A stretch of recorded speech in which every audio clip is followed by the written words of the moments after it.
Dans ce pays, l'injustice n'est pas un accident, c'est une stratégie. Le gouvernement, bien loin de servir le peuple, travaille avant tout à protéger les intérêts d'une minorité privilégiée. Les décisions qui nous affectent sont prises dans l'ombre, derrière des portes closes, sans jamais consulter ceux qui en subissent les conséquences. Le mensonge d'État est devenu la norme, et l'injustice, un outil de pouvoir. Chaque décision prise par ce gouvernement nous enfonce un peu plus. Et le plus grave, c'est que cette situation perdure parce que nous la tolérons. Voici pourquoi. Prenons l'exemple de l'Ukraine dans le cadre hypothétique où la guerre serait perdue pour elle. Cette situation illustre une problématique universelle, la gestion des sacrifices humains et matériels dans des conflits étatiques. Lorsque des États s'engagent dans des conflits armés, les familles des soldats endurent des pertes irréparables. Si l'Ukraine venait à perdre la guerre après des années de combat, les conséquences seraient dramatiques pour les familles ayant perdu leurs proches. Ces soldats, souvent appelés à servir au nom de valeurs patriotiques, représentent une perte non seulement humaine mais aussi sociale et économique. Pendant la guerre, les milliards injectés dans l'armement et les infrastructures militaires deviennent une priorité absolue. Après le conflit, les compensations pour les familles endeuillées sont souvent dérisoires, à peine suffisantes pour survivre. Cela reflète une inégalité flagrante entre les sacrifices des citoyens et les priorités de l'État. Dans de nombreux conflits, comme la guerre en Irak ou au Vietnam, les soldats ont été abandonnés psychologiquement et financièrement après leur service. Peu d'efforts ont été faits pour leur réintégration. Les élites politiques et économiques responsables de ces décisions sont rarement affectées par les conséquences de la guerre. Elles n'envoient pas leurs enfants au front et ne subissent pas directement les impacts des sanctions économiques ou de la destruction. En revanche, les classes moyennes et défavorisées paient le prix fort.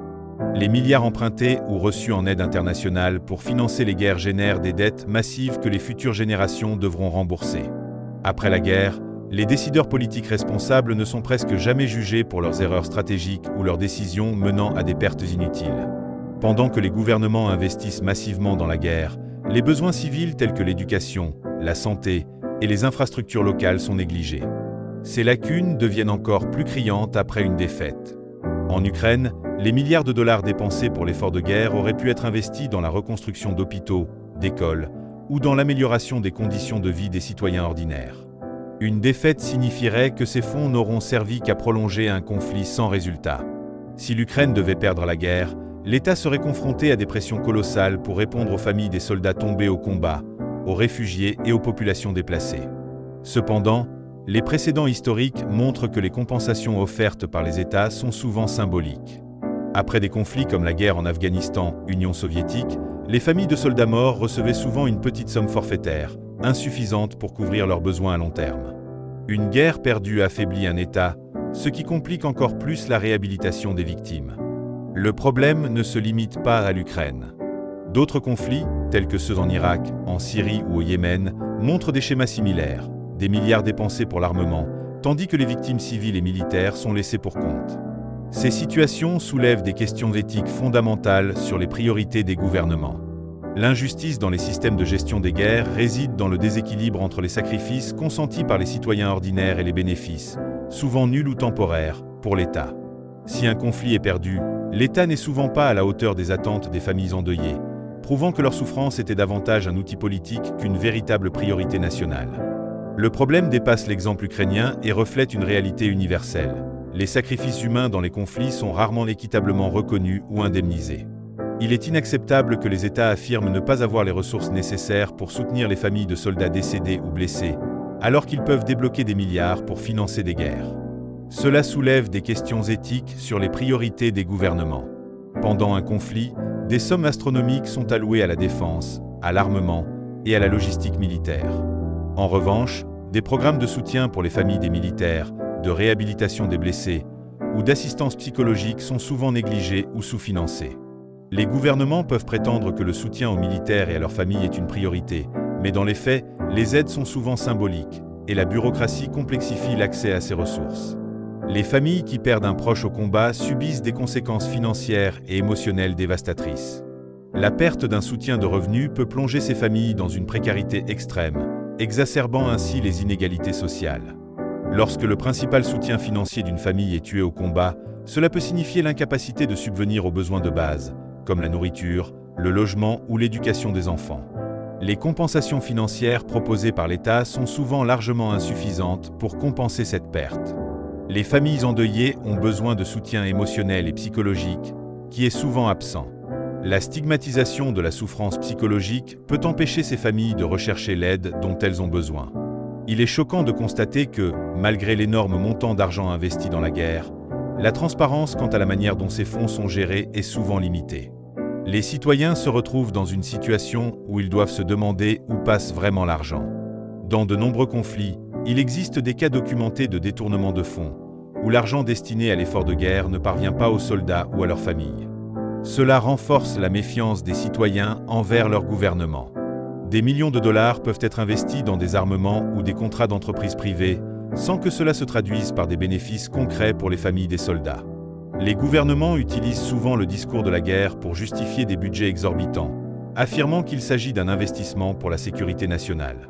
Cependant, quand on justifie la colère du peuple dans la rue ou la campagne, même quand ça ne s'éloigne pas tant que ça dans les manifestations, pour eux, c'est gênant, ce n'est pas si justifiable que ça finalement. Faire couler le sang par leur guerre de merde, pas de problème, mais pour fermer des plaies ouvertes, là, il n'y a plus personne. On sera d'accord pour dire qu'on vit dans un univers de chiens galeux. Cependant, les discours des gouvernements et ceux qui les soutiennent peuvent masquer des réalités plus sombres.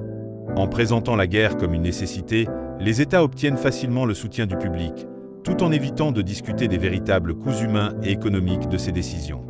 Les pertes humaines et les traumatismes psychologiques sont souvent invisibles dans les discours officiels, car ils ne contribuent pas à l'image de force et de puissance que les gouvernements cherchent à projeter. Pour remédier à ces injustices, une réforme profonde des priorités budgétaires et de la gestion des ressources est essentielle. Cela inclut augmenter les allocations pour les familles des militaires, mettre en place des systèmes de soutien financier, de réhabilitation et de soins psychologiques pour les familles touchées par la guerre, et promouvoir la transparence budgétaire. Les gouvernements doivent rendre compte de la manière dont les fonds sont alloués, en veillant à ce qu'une part substantielle soit dirigée vers les programmes d'aide aux familles et aux vétérans. Encourager un dialogue ouvert. Les citoyens doivent être impliqués dans la discussion sur les priorités nationales, en veillant à ce que les besoins des familles et des populations soient au centre des préoccupations politiques, mais il ne faut pas s'arrêter à l'écoute. Les gouvernements devraient agir, car écouter c'est bien, mais agir c'est mieux, et les gouvernements ne font qu'écouter, mais pas vraiment finalement, puisqu'ils ne passent pas à l'acte quand il s'agit de passer à l'action. Pour les citoyens, pour les humains tout simplement. Il est inacceptable que des milliards soient dépensés pour des guerres tandis que les familles des soldats tombés au combat se retrouvent dans des situations précaires. La manière dont les États gèrent ces crises démontre une profonde injustice et une inégalité systémique qui doivent être dénoncées et corrigées. Les sacrifices humains exigent une reconnaissance et un soutien appropriés, et il est de la responsabilité des gouvernements de veiller à ce que ceux qui souffrent en silence ne soient pas laissés pour compte. Tu meurs pour la patrie, et quand tu demandes à ta patrie « Et qui va subvenir aux besoins de ma famille et mes proches ?» La patrie te dit très gentiment « Va te faire voir, la situation de ta famille ne me concerne pas, tout ce qui m'importe, c'est que tu meurs pour les besoins de la patrie, pas pour les besoins des tiens. » Ne vous contentez pas de comprendre ou de débattre entre vous, car chaque jour passé à réfléchir sans agir est un jour de plus offert à l'injustice. Ce que vous savez, dites-le haut et fort, partagez-le, faites en sorte que la vérité ne puisse plus être ignorée. Mais ne vous arrêtez pas là, car la force de comprendre est un premier pas, tandis que celle d'agir est la clé pour briser les chaînes. Le changement n'attend pas, il se construit dans l'urgence et le courage de ceux qui osent. Nous vivons dans une époque où tout le monde sait, où l'information circule à une vitesse folle, mais où trop peu osent sortir de leur silence. Comprendre est une chose, mais comprendre sans agir, c'est déjà accepter l'inacceptable. Si ce que tu sais te révolte, alors fais-le savoir. Si ce que tu ressens te pousse à te taire, souviens-toi que le confort du silence ne durera pas face au poids des regrets. Le vrai courage, c'est de transformer sa peur en force et ses idées en actes. N'hésitez pas à partager ce que je viens de vous dire et à répéter ce que vous saviez déjà à l'avance. Car les gens en ont conscience, et je pense que beaucoup savent ce qui se passe. Cependant, pour les pousser à agir et se faire entendre une bonne fois pour toutes, il faut rappeler que la force d'agir est souvent plus difficile que celle de comprendre. À ceux qui regardent cette vidéo, ce n'est pas une question de courage, mais bel et bien une question de survie. Réfléchis-y.